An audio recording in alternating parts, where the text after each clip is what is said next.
Good morning dear students.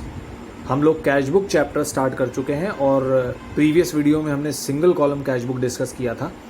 Single column cash book का मतलब है कि उसमें अमाउंट का सिर्फ एक ही कॉलम होगा डेबिट साइड में और एक ही कॉलम होगा क्रेडिट साइड में, और ये कॉलम होता है कैश का। और आज हम लोग ट्रिपल कॉलम कैश बुक देखेंगे जिसमें अमाउंट के 3 कॉलम्स होंगे ऑन बोथ द साइड्स। तो ये 3 कॉलम कौन से होंगे, सबसे पहले तो हम ये डिस्कस कर लेते हैं।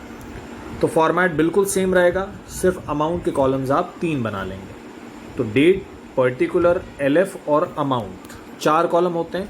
तो अमाउंट के कॉलम को हमने 3 पार्ट में डिवाइड कर लिया, डिस्काउंट, कैश और बैंक। तो यहाँ पे भी डिस्काउंट, कैश और बैंक।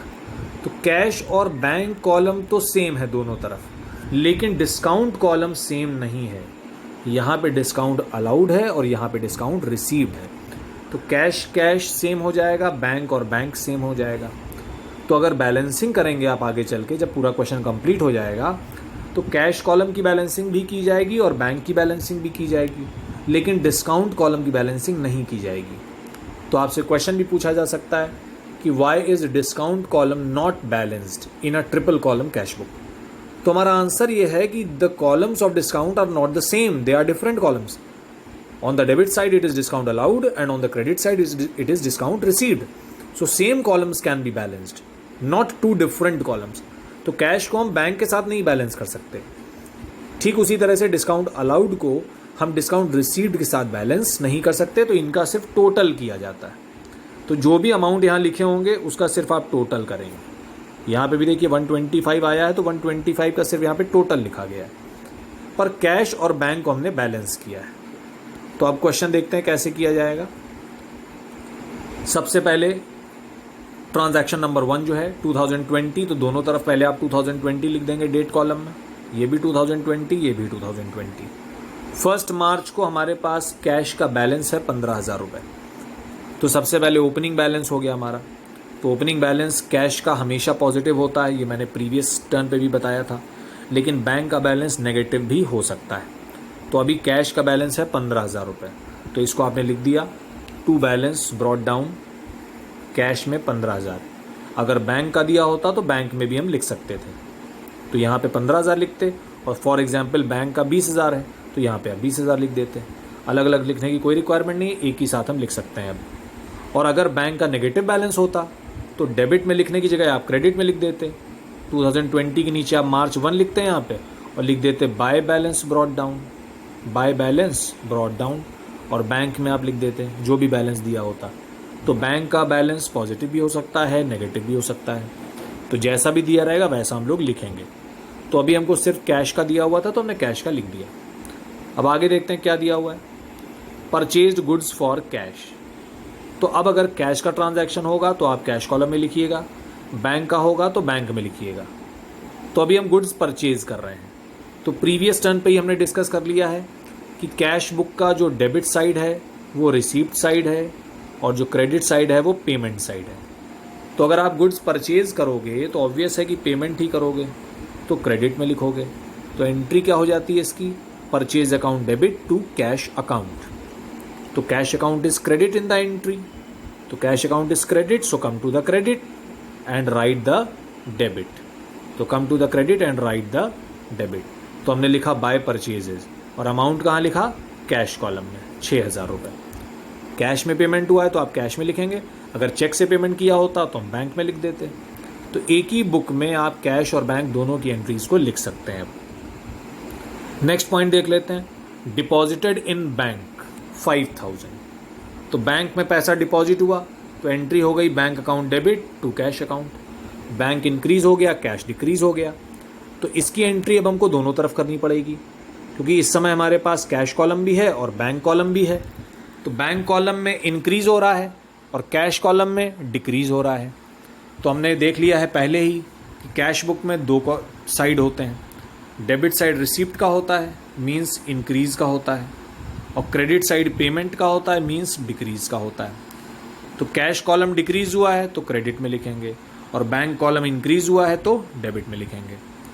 तो bank is debit, come to the debit and right the credit. तो लिखेंगे क्या, हम कैश लिखेंगे। तो ये देखिए पैसा हमने बैंक में डिपॉजिट किया था, कितना डिपॉजिट किया था? 5,000 रुपये। तो बैंक कॉलम में पहले आपने लिखा 5,000 और कैश कॉलम से आपने पे किया है तो कैश कॉलम में भी लिखा 5,000। तो पहले बैंक कॉलम को आपने क्या किया? इंक्रीज कर दिया और कैश कॉलम को आपने डिक्रीज कर दिया। अब अमाउंट अगर बैंक कॉलम में लिखा हुआ है तो यहाँ पे लिखा जाएगा टू कैश। तो बैंक कॉलम में अमाउंट लिखा है तो यहाँ नाम बैंक का नहीं आ सकता, कैश लिखा जाएगा। और यहाँ क्रेडिट साइड में अमाउंट आपने कहाँ लिखा? कैश कॉलम में। तो यहाँ क्या लिखा जाएगा? बैंक, क्योंकि एंट्री हमारी क्या थी? Bank debit to cash. तो bank is debit, come to the debit and right the credit to cash, and cash is credit, come to the credit and right the debit by bank. तो ऐसे भी आप कर सकते हैं। बाकी simple ऐसे भी सोचिए कि बैंक में पैसा जमा हुआ है तो बैंक अकाउंट बढ़ जाएगा तो बढ़ा दिया 5,000 से, और कैश कम हो जाएगा तो कम कर दिया 5,000 से। तो कैश में अगर अमाउंट लिखा है तो यहाँ बैंक लिखेंगे, और बैंक में अगर अमाउंट लिखा है तो यहाँ कैश लिखेंगे। तो बिल्कुल लेमैन लैंग्वेज में हम लोग ने इसको समझ लिया है। तो कॉन्ट्रा एंट्री की पोस्टिंग दोनों तरफ होती है, और कॉन्ट्रा एंट्री जब आप करते हैं तो जो LF कॉलम होता है उसमें C लिख देते हैं दोनों तरफ। C का मतलब है कि इसकी पोस्टिंग दोनों तरफ हुई है। तो यहाँ पे भी हमने लिखा है इसको और यहाँ पे भी लिखा है। तो कॉन्ट्रा एंट्री के लिए C लेटर का आप यूज़ करते हैं LF कॉलम में। तो दोनों तरफ क्योंकि आपने लिखा तो इसको हमको दिखाना पड़ता है कि इसकी एंट्री दोनों तरफ हुई है। उसके बाद नेक्स्ट पॉइंट देख लेते हैं, कैश सेल्स मार्च 8। ये देखिए मार्च 8 को लिखा है कैश सेल्स। तो गुड सेल हुए हैं तो डेबिट में लिखा जाएगा, और अमाउंट कहाँ लिखेंगे? कैश कॉलम में। तो ये देखिए लिखा हुआ है टू सेल्स 10,000 रुपये कैश कॉलम में। तो एंट्री होती है cash account debit to sales account. तो cash account is debit, come to the debit and right the credit to sales. To sales लिखा हुआ है और अमाउंट जाएगा कैश कॉलम में। नेक्स्ट एंट्री देख लेते हैं, cash withdraw from bank for office use. तो अभी हमने बैंक में पैसा जमा किया था तो बैंक इंक्रीज़ हो गया था। अब हम बैंक में पैसा डिपॉजिट नहीं कर रहे हैं, अब हम बैंक से पैसा विड्रॉ कर रहे हैं। तो अब उल्टा हो जाएगा, कैश बढ़ जाएगा, बैंक कम हो जाएगा। तो cash account debit to bank account, ये एंट्री हो रही है।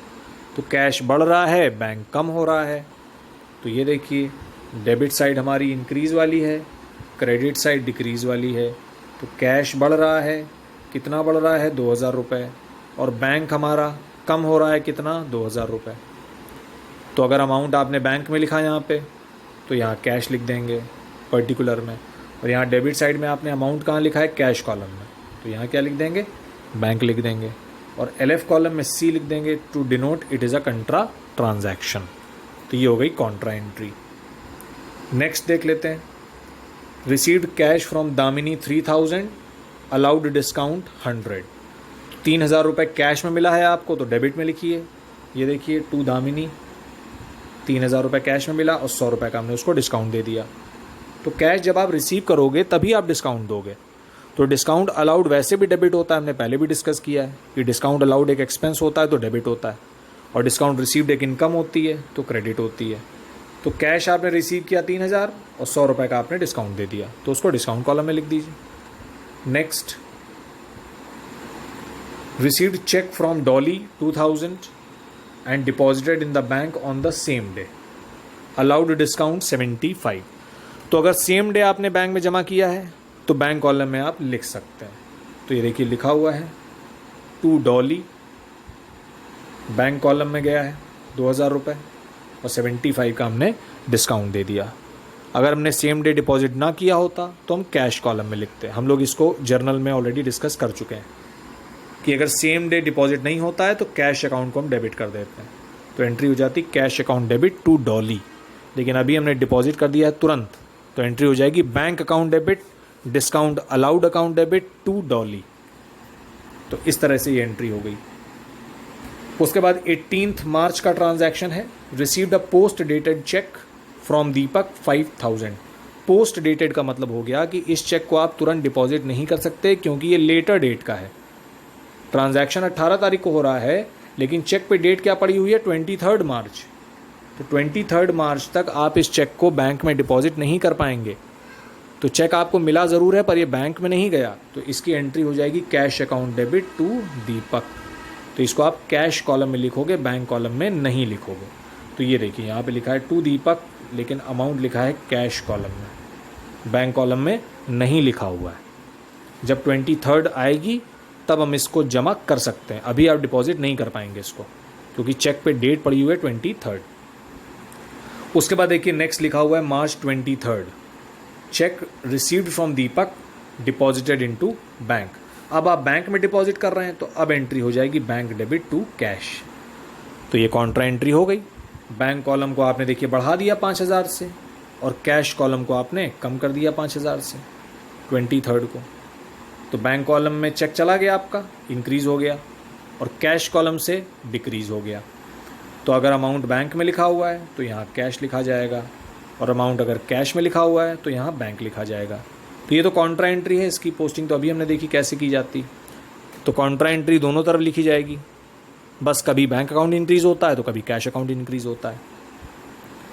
उसके बाद लिखा है 24th paid to Chander by cheque 2500, he allowed discount 125।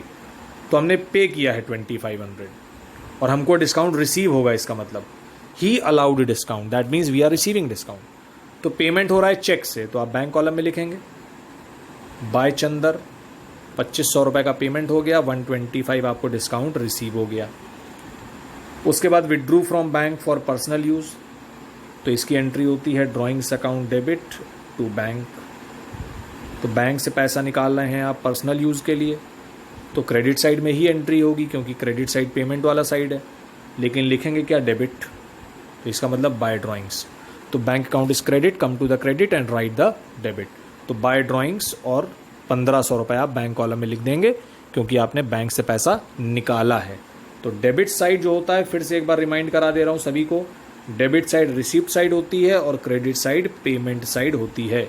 तो अगर आप पेमेंट कर रहे हो तो आप क्रेडिट साइड लिखोगे, और रिसीव कर रहे हो पैसा तो डेबिट साइड लिखोगे। तो इस तरह से हमारे यहाँ तक ट्रांजैक्शंस हो गए। आगे देखते हैं। Sold goods to Ashok Mitra 40,000। Goods आपने सेल किए हैं, पर ऐसा कहीं नहीं लिखा है कि आपको पैसा रिसीव हो गया। तो जब पैसा रिसीव नहीं हुआ तो आप इसकी एंट्री नहीं करेंगे। तो 28th की एंट्री देखिए, डेबिट और क्रेडिट कहीं नहीं की गई है। वैसे इसकी एंट्री डेबिट में होनी चाहिए, क्योंकि गुड्स हमने सेल किए हैं तो पैसा रिसीव हुआ होगा हमको, लेकिन पैसा ऐसा तो कहीं लिखा ही नहीं है कि रिसीव हुआ, तो हम कहीं नहीं एंट्री करेंगे इसकी। फिर लिखा है परचेज गुड्स फ्रॉम चंदर 50,000 रुपये। तो यहाँ पे भी ऐसा नहीं लिखा है कि हमने पेमेंट किया। तो परचेज़ करते हैं तो पेमेंट करना चाहिए, लेकिन पेमेंट हमने किया नहीं है, तो हम इसकी एंट्री भी नहीं करेंगे। तो इसकी एंट्री क्रेडिट साइड में होनी चाहिए थी, पर हमने नहीं की है। Next, received cheque from Ashok 20,000 and deposited in the bank. तो आपको पैसा रिसीव हो रहा है, बैंक में रिसीव हो रहा है, कितना रिसीव हो रहा है 20, और किससे रिसीव हो रहा है, अशोक से। तो एंट्री कर दी हमने डेबिट साइड में। 20,000 का चेक रिसीव हुआ और तुरंत बैंक में डिपॉजिट हो गया, तो बैंक कॉलम में लिख सकते हो आप। और उसके बाद 100 रुपये बैंक चार्जेस है। तो बैंक चार्जेस तो हमारे बैंक अकाउंट से अपने आप डिडक्ट हो जाते हैं। डिडक्ट हो गए मतलब पे हो गए। तो क्रेडिट साइड में देखिए हमने लिखा है बाय बैंक चार्जेस 100 रुपीज़ हमारे अकाउंट से डिडक्ट हो गया। तो इस तरह से हमने सारी एंट्रीज़ कर दी हैं। सारी एंट्रीज़ करने के बाद अब आप क्या करेंगे, डिस्काउंट कॉलम का टोटल कर देंगे सिर्फ। ये देखिए, कैश और बैंक कॉलम का बैलेंस निकालेंगे। बैलेंस कैसे निकालते हैं, डेबिट माइनस क्रेडिट या क्रेडिट माइनस डेबिट। तो डेबिट कॉलम को टोटल करिए, क्रेडिट कॉलम को टोटल करिए, अपने आप बैलेंस आपका आ जाएगा 19,000 रुपये। कैश का बैलेंस तो वैसे भी हमेशा पॉजिटिव होता है, बैंक का बैलेंस नेगेटिव भी हो सकता है। तो अब हमने बैंक का टोटल किया, 5,000, 2,000, 5,000, 20,000, टोटल आया 32। और क्रेडिट का टोटल किया तो क्रेडिट का तो कम आ रहा है, तो जिधर कम आता है उधर ही बैलेंस लिखते हैं हम लोग। तो ये आ गया, आपके दोनों बैलेंसेज आ गए, दोनों बैलेंस इस समय पॉजिटिव हैं। तो इस तरह से हमारा cash book for the month of March complete हो जाएगा। लास्ट में आप टोटलिंग कर देंगे। ये देखिए दोनों साइड टोटल हमारे सेम आ रहे हैं, और टोटल्स के नीचे हम डबल अंडरलाइन करते हैं। डबल अंडरलाइन इसलिए करते हैं कि इन टोटल्स को अब हम आगे यूज़ नहीं करेंगे, सिर्फ बैलेंसेस को हम नेक्स्ट मंथ नीचे उतार लेते हैं। ये देखिए, ठीक इसी तरह से लेजर भी बनता है। आगे चल के जब हम लोग लेजर पढ़ेंगे तो बिल्कुल एग्जैक्टली 100% इसी तरह से बनेगा। तो कैश बुक को आप अच्छे से समझ लें, अच्छे से प्रैक्टिस कर लें, जिससे कि आपको लेजर करने में बिल्कुल भी प्रॉब्लम नहीं आएगी। तो डिस्काउंट कॉलम्स को टोटल करना है और कैश और बैंक कॉलम को बैलेंस करना है। तो बैलेंस कैसे करते हैं, डेबिट माइनस क्रेडिट। डेबिट का टोटल किया, क्रेडिट का टोटल किया और जिधर कम आया उधर लिख दिया। तो कैश कॉलम में 19,000 रुपये कम आ रहा है और बैंक कॉलम में 25,900 रुपये कम आ रहा है। इसका मतलब डेबिट ज़्यादा था, रिसीव ज़्यादा हुआ है, और क्रेडिट कम था, इसका मतलब पे हमने कम किया। तो रिसीव ज़्यादा हुआ, पे कम किया, तो पॉजिटिव बैलेंस है। तो नेक्स्ट मंथ ये नीचे उतर आएगा। ये देखिए 1 अप्रैल को। तो मार्च का जो क्लोजिंग बैलेंस होता है वही नेक्स्ट डे का ओपनिंग होता है। तो नीचे देखिए लिखा हुआ है टू बैलेंस ब्रॉट डाउन। तो जब क्वेश्चन हमने स्टार्ट किया था तो हमारे पास सिर्फ एक ही बैलेंस था 15,000 का, और एक महीने बाद अब हमारे 2 बैलेंस हो गए। कैश का बैलेंस 2,000 रुपये बढ़ गया। तो पिछले महीने कैश का बैलेंस कितना था 15,000, अब कितना हो गया 19,000, तो 4,000 बढ़ गया। और बैंक बैलेंस पहले हमारे पास कुछ नहीं था, अब कितना हो गया 25,900 रुपये बैंक बैलेंस भी हमारे पास हो गया। तो इस तरह से हम ट्रिपल कॉलम कैश बुक बनाते हैं। 3 कॉलम्स हमने एक साथ बना रखे हैं। जैसा ट्रांजैक्शन आपको मिलता है उसी तरह से आप उसकी एंट्री करते जाते हैं। तो आई होप ये इलस्ट्रेशन सभी स्टूडेंट्स को समझ में आ गया होगा। उसके बाद इलस्ट्रेशन नंबर 4 दिया हुआ है। सभी स्टूडेंट्स इसको बहुत अच्छे से कर लेंगे। बहुत ही छोटा इलस्ट्रेशन है, देखिए लिमिटेड ट्रांजैक्शंस दिए हुए हैं, मुश्किल से 8-10 ट्रांजैक्शंस हैं।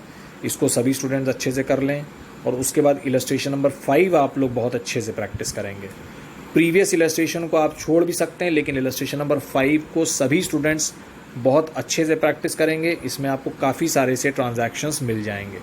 तो इलस्ट्रेशन नंबर 5 ये जो लिखा हुआ है प्रीमियर स्टेशनरी हाउस, इसको सभी स्टूडेंट्स बहुत अच्छे से प्रिपेयर करेंगे। तो इस वीडियो को अच्छे से देख लें, और उसके बाद अनसॉल्व्ड क्वेश्चन भी मैं बता दूंगा आपकी बुक से, उसको भी सभी स्टूडेंट्स अपनी कॉपी में करेंगे। Thank you so much, God bless you.